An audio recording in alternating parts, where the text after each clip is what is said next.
Hi guys, welcome to today's video, and this will be a continuation video from my last video I posted about 2 weeks ago. And first of all, I want to announce the change to the kind of content I'll be making. So previously I have been pushing out daily.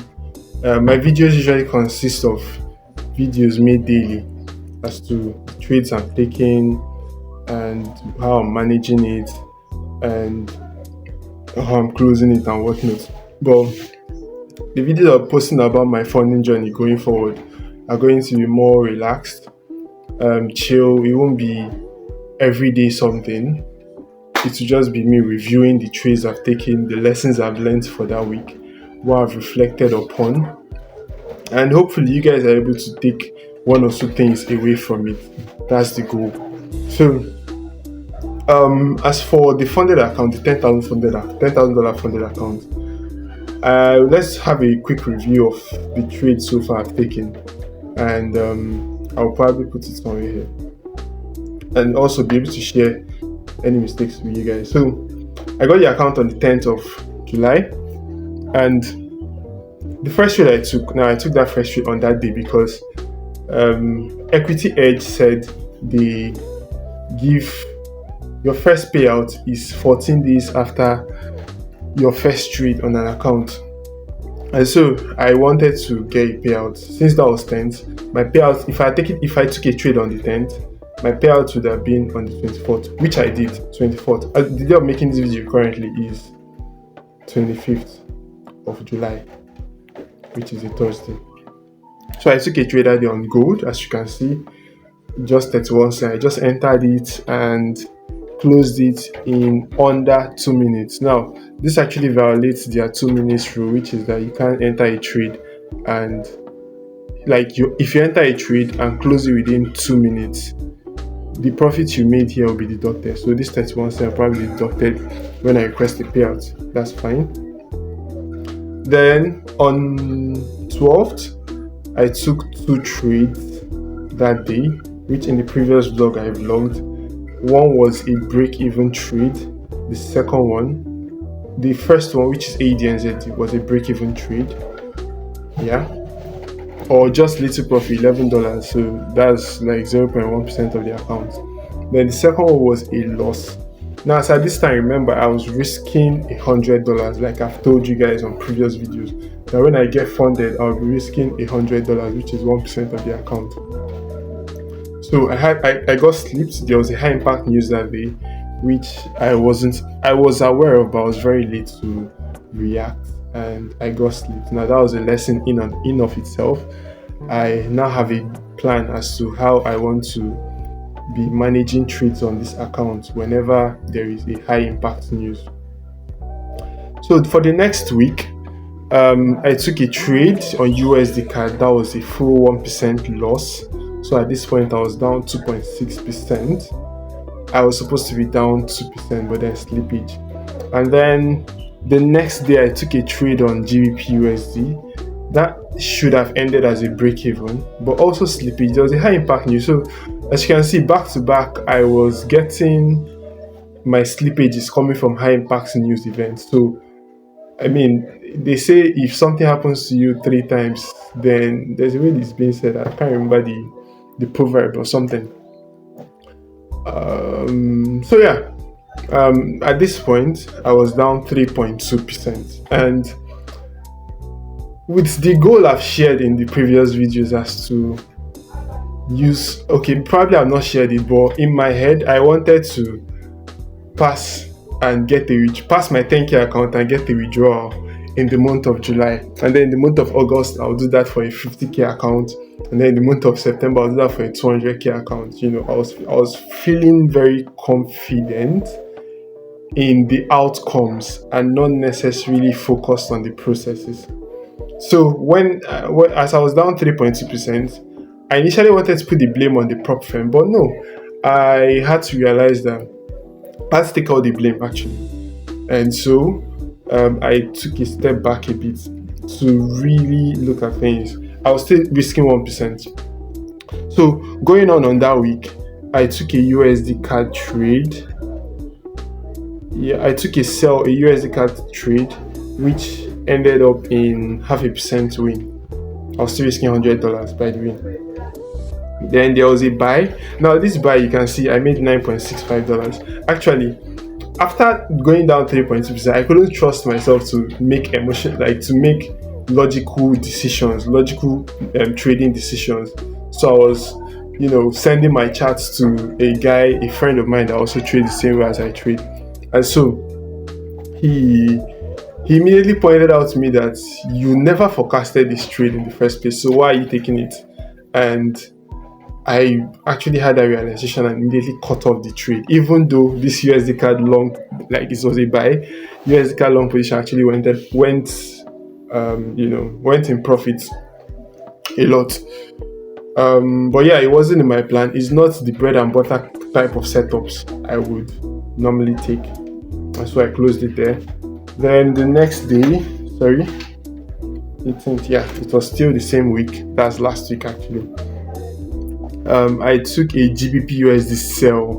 Now you can see one was a profit of $101. The second was a profit of 0.44. That was an error in the lot size I used, so I immediately closed the portion so that even if I lose, I don't lose more than 1% of the account. I still decided to be risking 1%. And so on that trade, I was targeting 8.5 R risk to reward, but first off, the trade was high risk. Okay, let me put it like this. There was a lot of debates going on in my head. I had to step out of my head to observe the back and forth argument going on in my head. And the argument was like this. This trade is higher in risk. And from my mentors, you only take higher in risk positions when you're up for the month. Now remember that for me to pass my phase 1, phase 2, I was already up, and some trades that I didn't take while I was waiting for this live account, I was already up about, let's say 5%. So technically, if all the trades that I'm taking was like on an account, let's say a 10K account, I was up like $500. So I could afford to take the high risk position. But as of time of executing this GBP USD trade, that's back and forth as to I'm down on my account quite a lot. I'm down, I think I was still down 3%. And I was contemplating, should I take this trade? Should I not take this trade? How do I manage it? Should I manage it the way I would normally manage it and whatnot? And so I ended up mismanaging this trade and coming out of the trade for just 1%. And eventually, it went to my take profit at 8.5%. Now, that was also my fault, right? That was also my fault. I don't even know exactly how it was my fault, but it was my fault.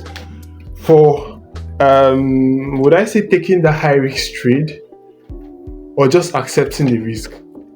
So, after all of this was good, was that the last trade for the week? Yes, that was the last. Okay, yeah, I also took a USD CAD trade on Friday of last week, and that one, how much was I risking? I think, okay, I was still risking 1%. I ended up coming out of the trade for a break even, so $0.39, not really much. I held that trade over the weekend, and a lot happened over the weekend that made me also mismanage that trade. So basically, there's a lot that happened.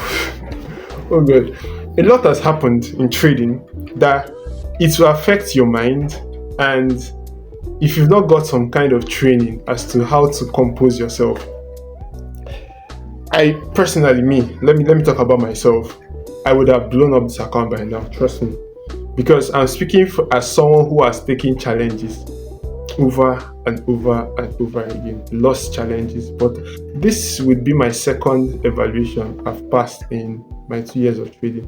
Now, the difference between the first time when I passed it and now is that, okay, I'm more technically skilled, and I've taken some psychology program, so I know to a good extent that I understand what's going on in my mind, and I'm able to take a step back and actually try and observe and not make the same errors I was making previously. Anyways, Away from that, over the weekend, I went through a lot. I had a failed relationship. I also got into some financial troubles, which I'm still sorting out.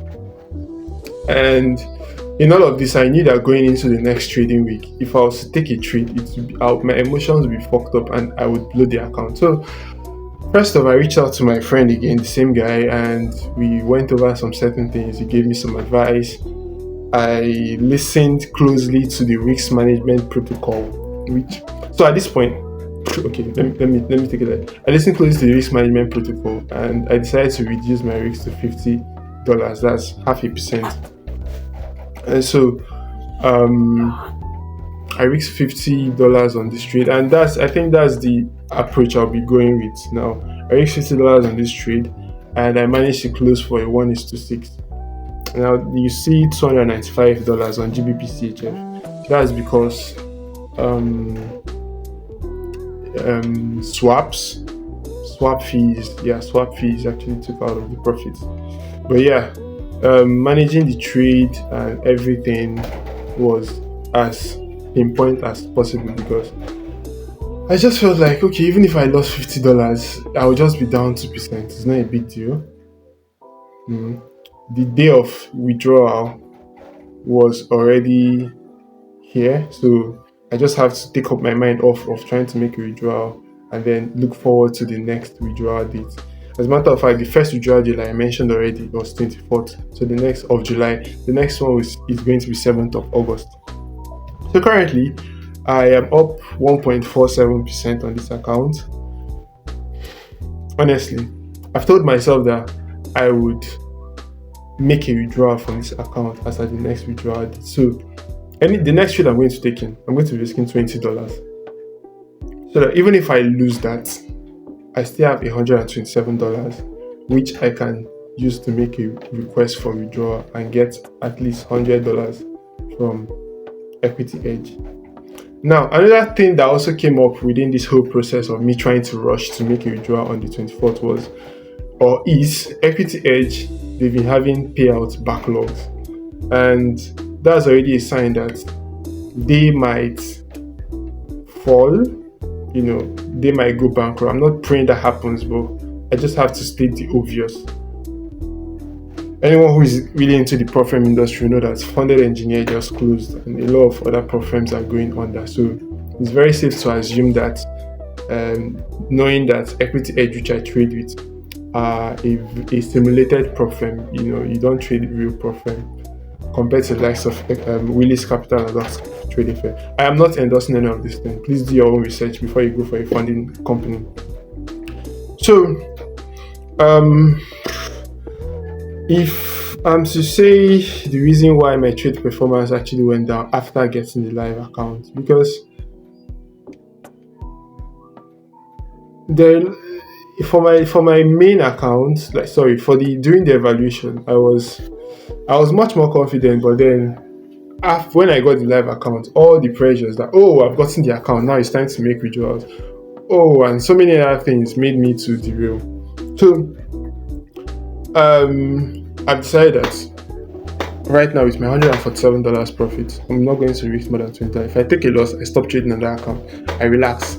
I do other things. I'm not going to try to want to take trade on that account. Then I also noticed while I was reviewing and reflecting that I suddenly started joining Telegram groups looking for signals. Like, yo, Augustine, you are gone past that. Like, you have gotten to the point where you know your TA. You have a community of Falcon traders who know their stuff. So even if you want to rub minds, you know where to go to. But I found myself going to the likes of Casey, Trade with Casey.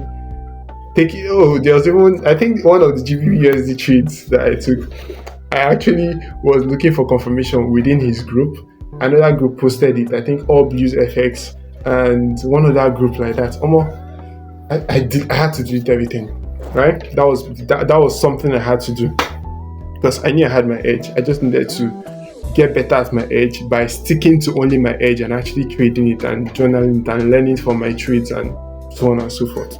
This is something that I feel like if you're also struggling with getting better, this is something that you want to consider instead of taking from so many mentors. I know it makes sense, but if you've gotten to the point where you know a particular strategy, you want to stick to it. Almost every strategy is decent enough to make you money. It's all about not running away from it when it feels like something is happening in your trading life. You have to actually stick to it. So let me now talk about the funding goals I had, because like I mentioned earlier, the crazy funding goal I had to get to $250,000, I'll be $206,000 in funding within 3 months. Right now, I'm going to just be trading this 10K account for the rest of this quarter, so till the end of September.